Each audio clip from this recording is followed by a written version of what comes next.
A política, no sentido amplo do termo, de sentar para dialogar e chegar a um consenso mínimo entre as partes, deu as caras ontem em Brasília, após algumas semanas de jejum, em que o Supremo foi chamado a arbitrar assuntos que não pertencem à seara dele. Haddad, Hugo Mota, Davi Alcolumbre e Gleice Hoffmann se reuniram ontem à noite na residência oficial da presidência da Câmara, uma semana antes da reunião de conciliação no Supremo, marcada para o dia 15 de julho. No cardápio, um assunto indigesto, o aumento do IOF. Interlocutores de Mota viram com bons olhos a entrevista ontem pela manhã do ministro Haddad, em que ele disse que deveria encontrar Hugo em breve, que não tem o direito de ter a relação estremecida com o presidente da Câmara, porque afinal é chefe de um poder institucional. Auxiliares de Mota disseram que demonstra que o ministro da Fazenda está com o pé na realidade. Já o presidente da Câmara também havia sinalizado a expectativa por diálogo com os técnicos da Fazenda antes da reunião no Supremo. Não à toa surgiu ontem mesmo a oportunidade para esse reencontro, mas com um roteiro diferente. Menos gente que na última reunião de líderes e, ao final, nenhuma palavra à imprensa que esperava ali diligentemente na porta. Pelo que eu tive de notícia, foi uma reunião boa que durou cerca de 2 horas e meia, começou lá pelas 8 da noite, acabou às 10h30. Foi o primeiro passo para quebrar o gelo na relação estremecida e pavimenta o caminho para um encontro de Lula com Mota e Alcolumbre. É preciso notar que até ontem, antes da reunião, auxiliares do ministro Haddad repetiam ainda que o objetivo do governo, na mesa de conciliação no Supremo, é mostrar a constitucionalidade do decreto do IOF, que, segundo eles, tem caráter regulatório e não arrecadatório. Vamos ver se as coisas mudaram depois da reunião na casa de Mota. Quem também voltou ao trabalho depois da semana em Portugal de recesso, quase um recesso branco, foi o Congresso. Ontem teve a primeira reunião de líderes após a decisão de Alexandre de Moraes de suspender o decreto do IOF, e o que se ouviu foi muita reclamação de deputados de direita e do centro acerca do que eles chamam de ataques ao parlamento e a Hugo Mota nas redes sociais promovidos pelo governo e o PT.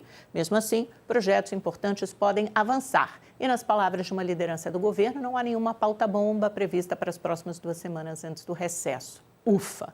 Ontem mesmo foi aprovada a urgência do PL, do deputado projeto de lei, do deputado Mauro Benevides, que reduzem pelo menos 10% os benefícios tributários, 5% em 2025, mais 5% em 2026. O projeto pode ser votado direto em plenário, quando é votada a urgência, isso quer dizer, vai direto para o plenário sem passar pelas comissões. Outra matéria cara ao governo é o projeto de lei que isenta de imposto de renda quem ganha até R$5 mil, este relatado por Arthur Lira. O texto deve ser analisado em breve pela comissão especial, depois segue para o plenário. Há consenso sobre o mérito do projeto, mas interrogações sobre a forma de compensação.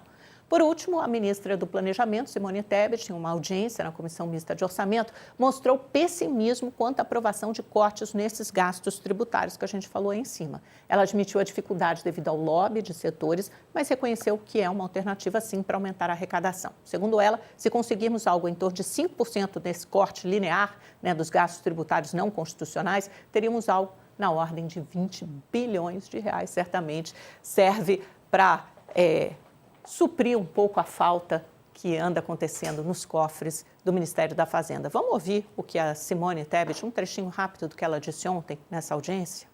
Por isso foi a proposta do governo em relação ao IOF, que eu tenho certeza que agora todos vão sentar na mesa de negociação, vão conversar, vai sair através do diálogo, da concordância, do interesse coletivo, uma alternativa viável para o Brasil, como também outra proposta que eu sei que é desta casa, e eu levei 8 anos trabalhando isso, é um grande desafio, que é a questão de se aumentar a receita pelo corte de gastos tributários. Nossa, estava bonita a ministra, Vocês não acharam lindo o penteado, o rosto, a cor? Caiu muito bem essa cor rosa, sim, rosa choque na ministra.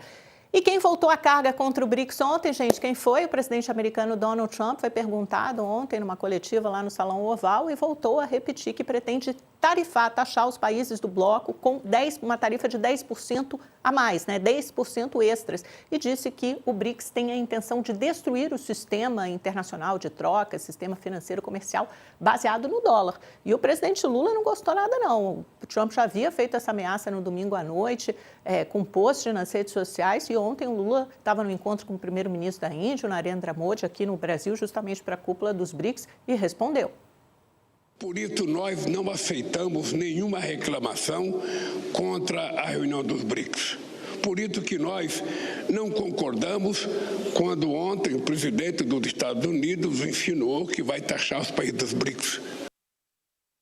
Gente, bora para ver, porque ontem o Trump estava com o dedo nervoso, né? Então, ontem à noite, ele tweetou um pouco, mas não é nem tweetou, né? Porque a rede social dele, Truth Social, mas a gente convencionou usar esse termo. Vamos ver o que ele escreveu, os posts dele nas redes sociais. Primeiro, ele repostou o post de segunda-feira em que ele defende o presidente Bolsonaro, diz que ele é vítima de perseguição, uma caça às bruxas, de um sistema judiciário politizado. E olha o que ele escreveu. Deixem o ex-presidente do Brasil, grande ex-presidente do Brasil, quieto, né?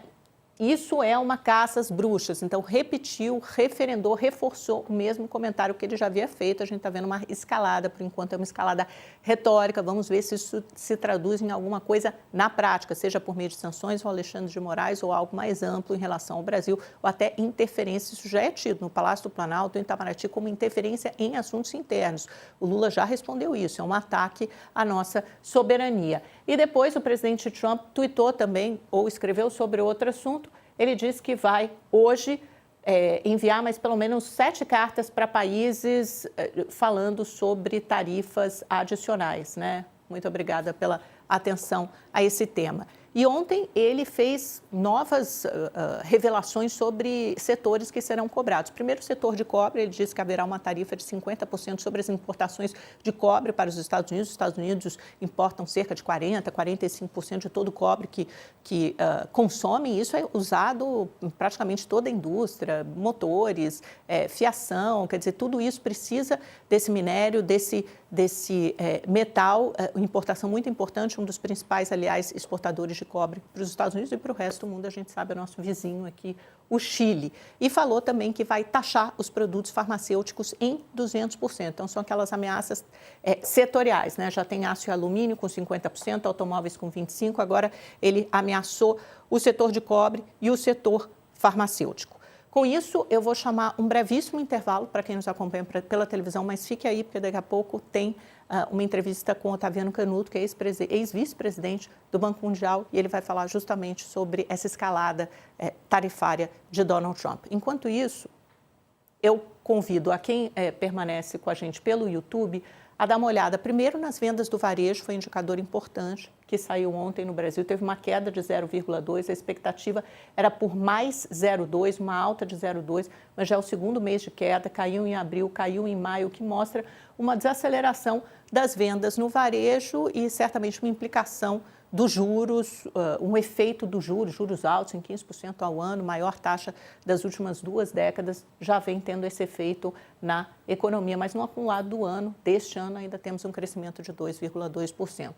Vamos dar uma olhadinha nas bolsas, está todo mundo assim, essa coisa meio volátil, né? Não sabendo exatamente o que vem lá dos Estados Unidos. O Trump já estendeu até 1º de agosto aquela data limite para anunciar as tarifas para o resto do mundo, era para ser hoje, aliás, 9 de julho, por isso que a gente tem essa entrevista marcada com o Otaviano Canuto. Ele estendeu para 1º de agosto, mas já enviou cartas a 14 países, inclusive Japão e Coreia do Sul, informando que vão pagar alíquotas maiores, tarifas maiores, com alíquotas que variam entre 20% e 40%. Olha a Ásia hoje, Tóquio subiu 0,35%, Hong Kong caiu 1,06% e China, Xangai, caiu 0,13%.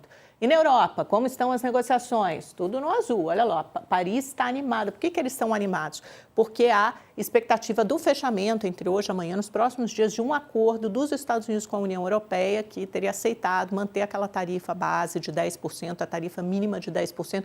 Tem algumas discussões setoriais, também tem uma pergunta, uma interrogação, se a União Europeia vai ficar com um acordo pior do que o que os Estados Unidos estabeleceram com o Reino Unido. Foi o primeiro acordo anunciado lá atrás com o Reino Unido, mas as bolsas reagem com, assim, ânimo, né? Euforia. Paris, 1,32 de alta, Londres, 0,22, porque também um acordo com lá já foi feito, mas olha como está a Alemanha. Frankfurt, 1,10 de alta, em Madrid, 1,06%. Vamos passar também pelas bolsas americanas, como fecharam ontem, Estados Unidos e depois Brasil. S&P 500 caiu 0,07%, né? Elas já tinham esboçado uma reação depois dessa nova rodada de tarifas para 14 países ameaçados, por enquanto, por Trump, né? Porque eles só se concretizam, elas só se concretizam no 1º de agosto. Mas ontem, quando ele falou de cobre, falou do setor farmacêutico, aí o pessoal, opa, lá vem ele, voltaram a se assustar. Dow Jones caiu 0,37, Nasdaq cedeu 0,03. E por aqui, como ficou o mercado no Brasil? O dólar devolveu quase toda a alta do dia anterior, então tinha subido 1% anteontem, ontem caiu 0,59%, voltou àquele patamar de R$ 5,44. Lembra que pode testar em breve o piso de 5,35, segundo especialistas de câmbio que eu consultei, e Bovespa queda de 0,13%, ali em sintonia com as bolsas americanas, refletindo também essa cautela.